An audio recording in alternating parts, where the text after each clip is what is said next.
ಈಗ ತಾನೇ ಬಜೆಟ್ ಮುಗಿಸಿ ಬಂದಿದ್ದೀನಿ. ಬಜೆಟ್ನಲ್ಲಿ ಎಲ್ಲರೂ ಬ್ಯುಸಿ ಆಗಿದ್ರು. ನಿಮಗೆ ಗೊತ್ತು 30 ಮಾರ್ಚು ಇದು ಇಯರ್ ಎಂಡ್ ಇರುತ್ತೆ, ತಮಗೆಲ್ಲರಿಗೂ ಗೊತ್ತು. 31 ಮಾರ್ಚು ಇಯರ್ ಎಂಡ್ ಇರುತ್ತೆ. ಸೊ ಈ 31 ಮಾರ್ಚ್ ಮುಗಿದ ತಕ್ಷಣ ಉಳಿದ 2 ಕಂತಿನ ಹಣವನ್ನು ಬಿಡುಗಡೆ ಮಾಡಿ.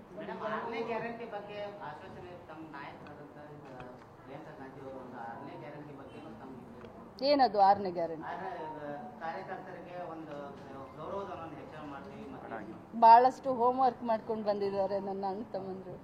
6ನೇ ಗ್ಯಾರಂಟಿ ಬಗ್ಗೆ ಅಂತೂ ನನಗೆ ಗೊತ್ತಿಲ್ಲ. ಬಟ್ ನಮ್ಮ ಅಂಗನವಾಡಿಯ ಯೂನಿಯನ್ ಎಲ್ಲ ಲೀಡ್ರು ನನ್ನ ಗಮನಕ್ಕೆ ತಂದಿದ್ದಾರೆ. ಮಾನ್ಯ ಮುಖ್ಯಮಂತ್ರಿಗಳ ಜೊತೆ ನಮ್ಮ ಅಂಗನವಾಡಿಯ ಯೂನಿಯನ್ಗಳ ಲೀಡರ್ಗಳ ಮೀಟಿಂಗನ್ನು ಕೂಡ ಮಾಡಿಸಿದ್ದೀನಿ. ಸೊ ತಮ್ಮೆಲ್ಲರಿಗೂ ಹೇಳಲಿಕ್ಕೆ ನನಗೆ ಸಂತೋಷ ಅನಿಸುತ್ತೆ. ಅವರ ಒಂದು ಬೇಡಿಕೆಗೆ, ಯಾಕಂತಂದರೆ 2017ಕ್ಕೆ ಮಾನ್ಯ ಮುಖ್ಯಮಂತ್ರಿಗಳಾದಂಥ ಸಿದ್ದರಾಮಯ್ಯನವರು ಇದ್ದಾಗಲೇ ಅವರ ಗೌರವಧನವನ್ನು 2000 ಹೆಚ್ಚಿಗೆ ಮಾಡಿ, ಅದಾದಮೇಲೆ ಯಾವ ಸರ್ಕಾರಗಳು ಹೆಚ್ಚಿಗೆ ಮಾಡಲಿಲ್ಲ. ಆಮೇಲೆ ಕೇಂದ್ರ ಸರ್ಕಾರ ಬರೀ 2000 ಕೊಡುತ್ತೆ, ಅದಕ್ಕೆ 9,000 ರೂಪಾಯಿಯನ್ನು 9,500 ರೂಪಾಯಿಯನ್ನು ರಾಜ್ಯ ಸರ್ಕಾರ ಕೊಡುತ್ತೆ ಗೌರವಧನ. ಕೇಂದ್ರದಿಂದ ಬರೀ 2,500 ಬರುತ್ತೆ.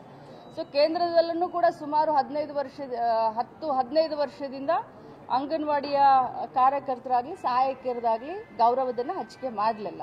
ಸೊ ನಾವು ಈ ಬಜೆಟ್ನಲ್ಲಿ ಘೋಷಣೆ ಮಾಡಿದ್ದೀವಿ, ಕಾರ್ಯಕರ್ತರಿಗೆ 1,000 ರೂಪಾಯಿ, ಸಹಾಯಕಿಯರಿಗೆ 500ನ ನಾವು 750 ನಾವು ಘೋಷಣೆ ಮಾಡಿದ್ದೀವಿ. ಅವರು 6ನೇ ಗ್ಯಾರಂಟಿಯ ಬೇಡಿಕೆ ಏನಿದೆಯೋ ಇನ್ನೂ 3.5 ವರ್ಷ ನಮ್ಮ ಸರ್ಕಾರ ಸದೃಢವಾಗಿದೆ, ಅಷ್ಟರೊಳಗಡೆ ಅವರ 6ನೇ ಗ್ಯಾರಂಟಿ ಕೂಡ ಈಡೇರಿಸ್ತೀವಿ.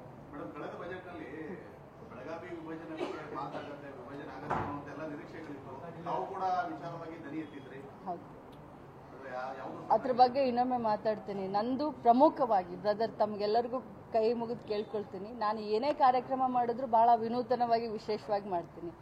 ಇದು ನಾಳೆ ಒಂದು ಕಾರ್ಯಕ್ರಮ ಮಾದರಿ ಆಗಲಿ ಅನ್ನೋದು ನನ್ನ ಆಸೆ. ಎಲ್ಲರಿಗೂ ಒಂದು ದಿನ ಅವರು ಬಂದು ಮನೆ ಬಿಟ್ಟು ಈಚೆ ಬಂದು ಸರ್ಕಾರಿ ಕಾರ್ಯಕ್ರಮದಲ್ಲಿ ಸರ್ಕಾರ ಮನೆ ಬಾಗಿಲಿಗೆ ಹೋಗಿ ಅವ್ರಿಗೆ ಮಾಡ್ತಾ ಇದೆ ಅಂದರೆ ಸರ್ಕಾರ ಕೂಡ ಈ ರೀತಿ ಮಾಡ್ಬೋದಂತ ಅವ್ರು ಆನಂದಿಸಬೇಕು.